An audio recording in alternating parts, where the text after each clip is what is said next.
자, 저는 오늘 성탄의 주인공 세 번째 시리즈로 세 번째 이야기로 말씀을 나누겠습니다. 첫 번째는 세례 요한의 아버지 사가라와 엘리사벳 부부를 다뤘고요.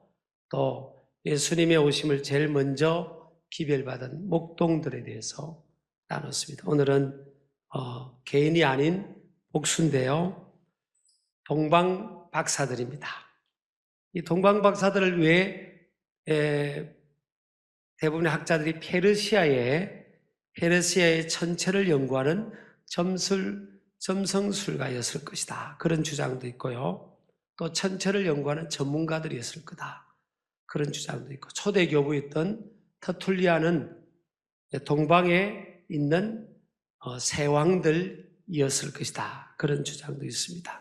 그렇지만 공통점은 페르시아라는 이런 공통점이 있어요. 그래서 왜냐하면 2장 1절에 보면 이 동방으로부터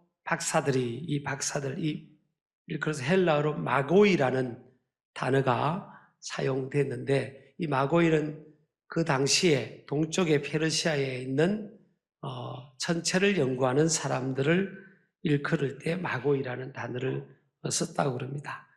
근데 이들이 하나님께로부터 왕의 탄생에 대한 메시지를 받은 그런 과정이 무엇을 통해서였죠? 별입니다. 별. 하늘의 별, 희한한 별을 그들이 발견하고, 저 유대 땅 쪽에 왕 중의 왕이 탄생했나 보다. 그러면서 그 왕 중의 왕을 만나러 가고 싶은 그런 이 열정이 생긴 거죠.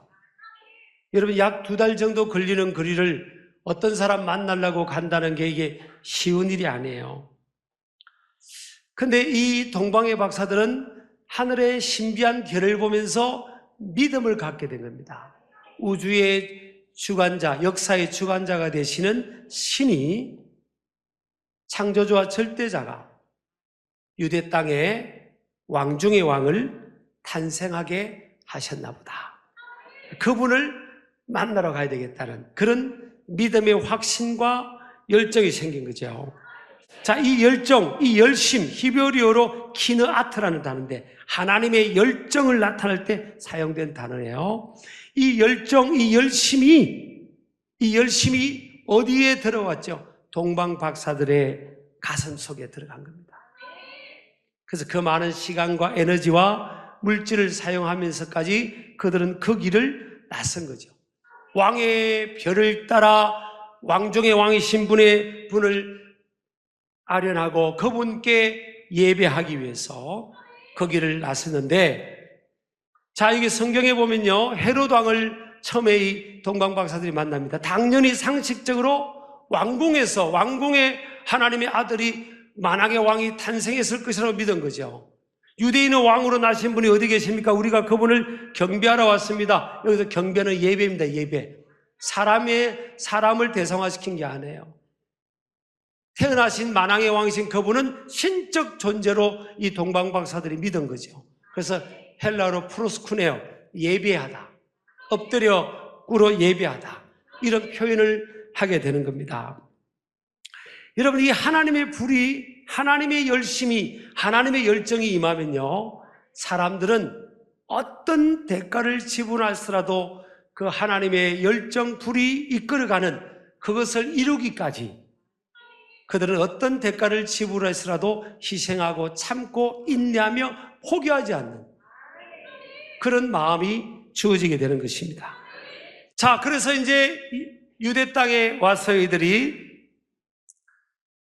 당연히 이들은요, 왕은 어디에서 태어난다고 생각했겠어요?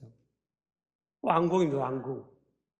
왕은 왕궁이 태어나셨겠지. 그래서 예루살렘에 있는 헤롯 왕궁을 찾아왔습니다. 그리고 묻습니다. 유대인의 왕으로 나시니가 어디 계십니까? 우리가 동방에서 그분의 별을 보고 왔습니다. 그리고 그분에게 지금 예배하러 왔습니다. 그랬더니요, 헤롯 왕과 온 예루살렘이 듣고 소동했다 그랬어요. 듣고 소동했다. 이건요, 헬라 원어로 치면요, 극도의 불안감에 사로잡혔다. 헤롯 왕은요, 내가 왕인데, 아니 어디 진짜 왕이 있다고 하니까 자기가 이제 자기 자리가 위태로움을 느껴가지고 극도의 불안과 공포에 떨었다 그랬어요. 그리고 오늘 성경의 3절 보면 온 예루살렘이 들었지만 소동했다. 여러분, 이 유대인들은요, 그 당시에 하나님의 택한 초전 피플입니다. 선민의 백성이라고 자부하는 사람들. 유대인들인 자기들이 아닌 다른 이방인들은 하나님께서 사랑하지 않는다고 생각했어요. 그들은 구원의 대상도 아니고 하나님이 사랑하지 않을 거야. 하나님은 우리만, 나만, 우리만. 죄송합니다. 그렇게 생각했죠. 그런데 왜 이방 땅에서 세 사람의 동방박사들이 왔는데 여러분 2개월 동안 이 낙타 타고 그 광야길을 모래바람을 맞으면서 왔으니까 외모가 어떻겠어요? 외모가 엉망 아니었겠습니까? 그런 그 이방 사람들이 와가지고 유대인으로 왕으로 태어난 신분이 어디 계십니까? 우리가 그분을 예배하러 왔다니까 귀에 들어오겠습니까? 그들은 그 메시지를 거부하고 믿질 않습니다. 그게 팩트인데 사실은 그게 팩트인데 안 믿는 거예요. 주님이 이 땅에 하나님의 아들 예수님이 역사의 현장으로 오신 것은 온 인류를 구원하러 오신 것, 이것이 팩트고요. 그분은 고난받으시고 3일 만에 부활하시고 하늘로 승천하시고 다시 재림의 주로 세컨 커밍의 주로 오신다는 것도 약속된 팩트인데 안 믿는 사람은 안 믿는 거예요. 그래서 헤롯 왕이 확인을 하잖아요. 성경에 학자를 부릅니다. 서기관을. 메시아가 구원자가 지금 어디서 태어난다고 그러냐? 성경을 한번 보라니까 미가서 5장 2절 유대 땅 베들레헴아 너는 유대 골 중에 가장 작자르다. 미가서 5장 2절을 딱 펼쳐주는 겁니다. 그럼 어디예요? 유대 땅 베들레헴. 베들레헴인 겁니다. 베들레헴은 예루살렘에서 8km밖에 안 떨어진 곳입니다. 이 동방박사들은요 804km를 왔어요. 804km를 비행기 타고 온 게 아니에요. 낙타 타고 뚜벅뚜벅 그 광야길을 거치면서 왔습니다. 여러분 정말 말 안 듣는 사람이 있으면요, 제가 언젠가 유대 광야를 가봤더니 말 안 듣는 사람이 광야에 한복판에 놔두고 와보면 됩니다. 그 정말 생존이 힘든 그런 광야예요. 거기를 804km를 거쳐가지고 온 사람에게 그럽니다. 헤롯 왕이 그렇게 제안을 해요. 베들레헴으로 가가지고 당신들이 왕을 만나면 다시 돌아와서 우리에게 알려주시오. 우리가 그 왕을 다시 만나러 가겠어. 이 헤롯 왕의 진정성의 그런 제안이 아니죠. 여러분요, 지금 이 헤롯 왕은 물론 헤롯 왕은 정통 유대인은 아니었어요. 에돔 자손이었습니다. 근데 이 온 유대인이 믿지를 않는 겁니다. 8km면요 그냥 조깅한다 생각하고 그럼 우리가 갔다 오게 해야 되는데 800km를 걸어온 사람을 다시 가라는 겁니다. 아, 이게 사람입니까, 여러분? 말도 안 되는 상황이에요. 그래서 여러분 가슴에 아무리 형식 있고 털이 있어도 여러분 오해해서 듣지 마시기 바랍니다. 이건 보편적으로 우리에게 주어지는 메시지예요. 아무리 털이 있고 형식이 있고 말씀이 가까이 있고 신앙의 연륜이 있어도요 가슴에 그 믿음과 열정이 없으면 안 움직입니다. 그래서 여러분 좀 어린 자녀들이 있는 분들은 자녀들 키우면서 머리에 뚜껑 열리지 마시기 바랍니다. 아무리 옆에서 부모가 말해도 안 됩니다. 가슴에 이게 불이 없는데 되겠어요? 하나님의 손에 맡겨야 돼요. 하나님이 어느 날 그를 만지시면 동방의 박사들도 하나님이 만지시는데 하나님이 우리의 기도를 듣고 하나님이 그 마음속에 만지시고 그 마음을 새롭게 하고 그 마음에 믿음의 불을 주고 말씀의 불을 주고 비전의 불을 주면요, 그때는 내가 공부해야 될 이유, 이 길을 가야 될 이유를 알게 되는 거죠. 그래서 그 하나님께로부터 주어진 이 불은 어떤 대가를 지불해서라도 그 하나님의 비전을 향해서 나아가야 됩니다. 아까 이사야서 9장 7절이 여호와의 열심이 이 일을 이룬다 그랬잖아요. 하나님의 불, 하나님의 열정, 하나님의 열심은 이룹니다. 주님 오실 때까지 땅끝까지 복음이 전거된다고 했잖아요. 어떻게 땅끝까지 모든 민족에게 복음이 전거될까? 주님의 열정은, 주님의 불은 이 일을 이룬다는 겁니다. 우리나라도 지금 보면요, 선교 역사가 130년 정도 됐어요. 선교사들이 오면 양코쟁이들이 온다고 다 쫓아냈고요, 잡아서 죽이고 피 흘리게 하고 배는 불태워버리고 세국 정책을 폈죠. 영적으로 어두우니까.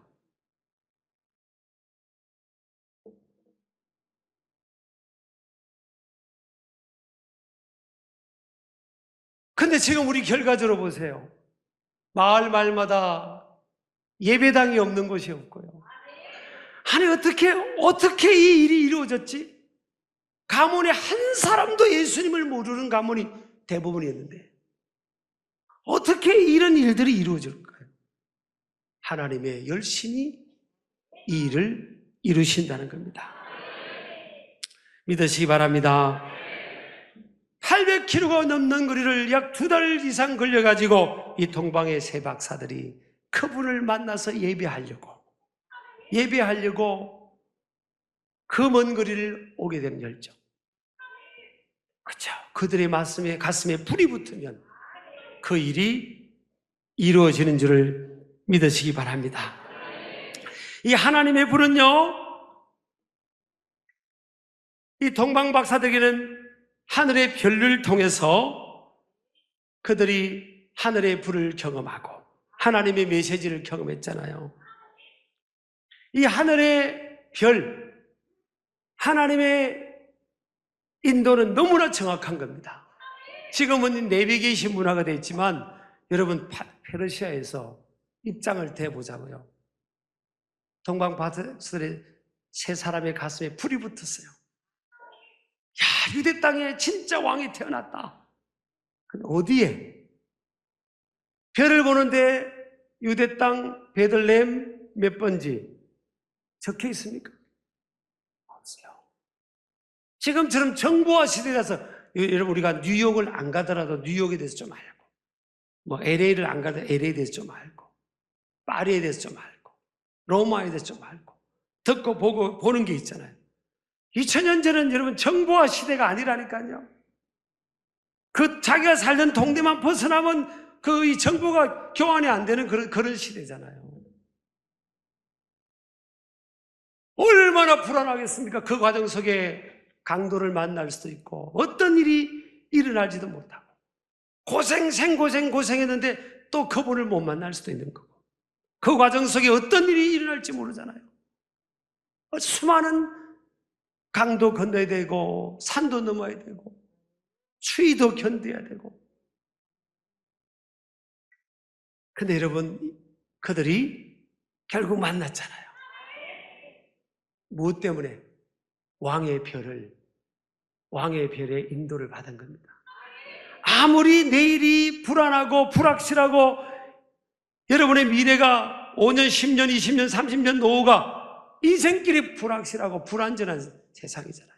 그래도 주님만 똑바로 바라보면요, 가장 좋은 길 인도하시고 피할 길을 예비해 주세요. 피할 길.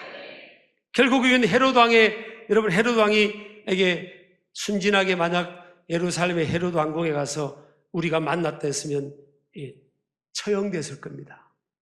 자기가 왕인데 진짜 왕을 봤다고 하니까 처형됐을 거 아니에요. 그래서 하나님께서 꿈을 통해서 예루살렘으로 못 가게 하고요, 다른 길로 가게 하잖아요.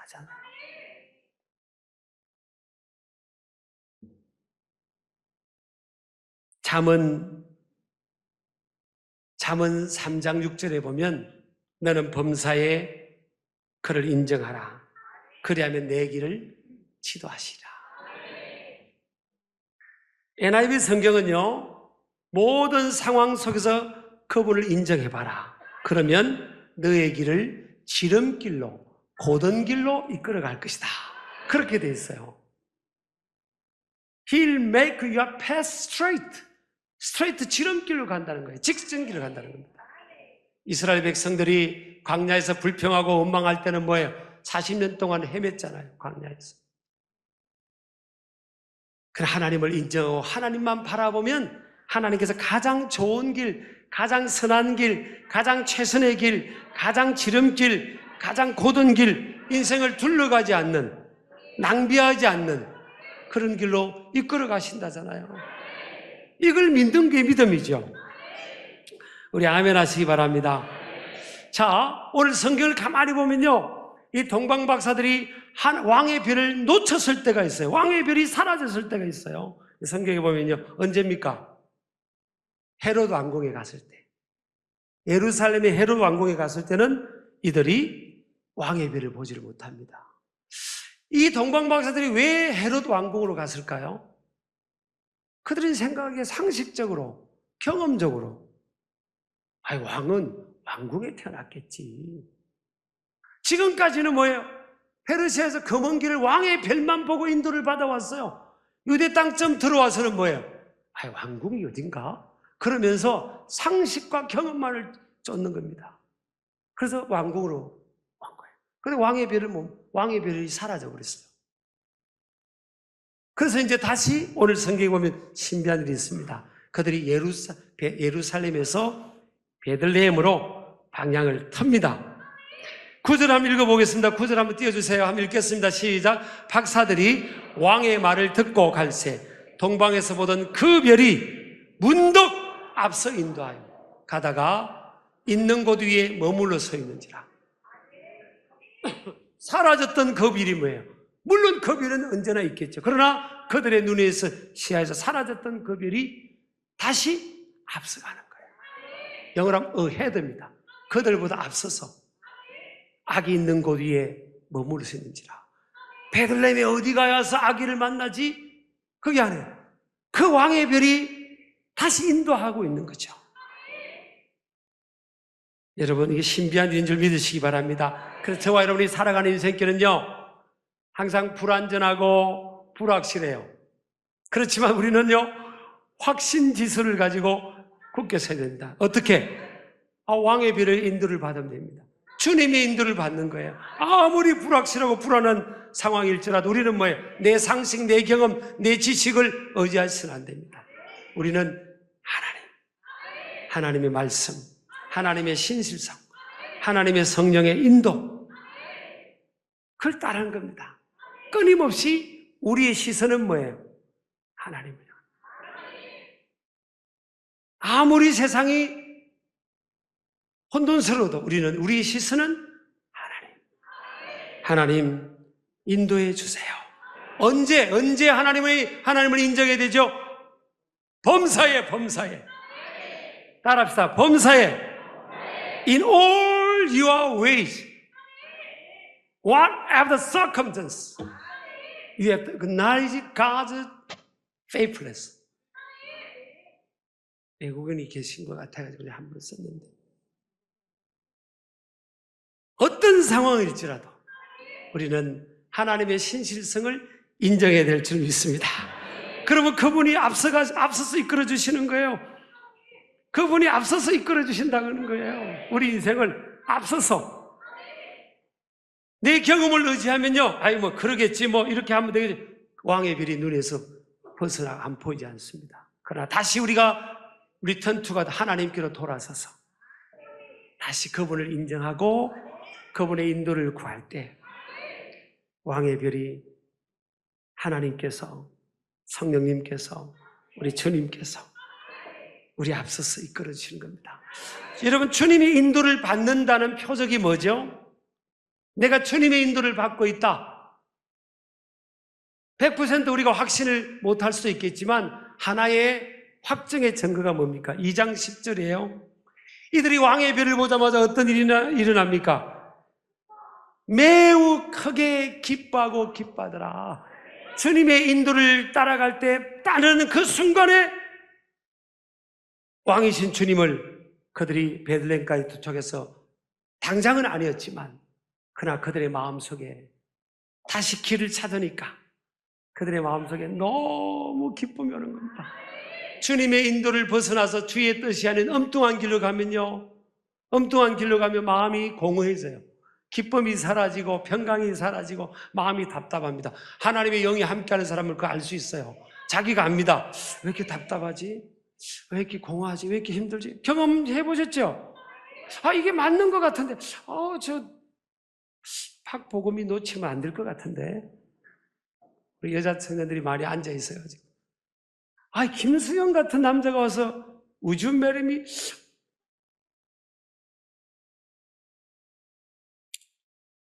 답답합니다. 그래서 영의 생각은요, 로마서 8장 6절 보면 영의 생각은 생명과 평안이라. 육신의 생각은 사망이요. 답답한. 육신의 생각은 사망이요. 육신의 길을 가면요, 답답해. 영의 길을, 영의 생각을 따라가면 제가 영육을 그냥 완전히 그냥 무자르듯이 이렇게 제가 이분법적으로 지금 강조하는 게 아니에요. 삶의 현장 한복판에서 하나님이 주신 마음을 따라, 하나님이 주신 비전을 따라, 말씀의 비전을 따라 성령 안에서 나아가면요, 생명, 다시 힘이 나는 겁니다. 왜 이렇게 내가 힘이 나지? 왜 이렇게 마음이 막 용기가 생기고, 어떤 기쁨이 생기고, 평강이 생기고, 이게 어디서 힘이 나는 거야? 어디서 힘? 왜 이렇게 마음이 편안하지?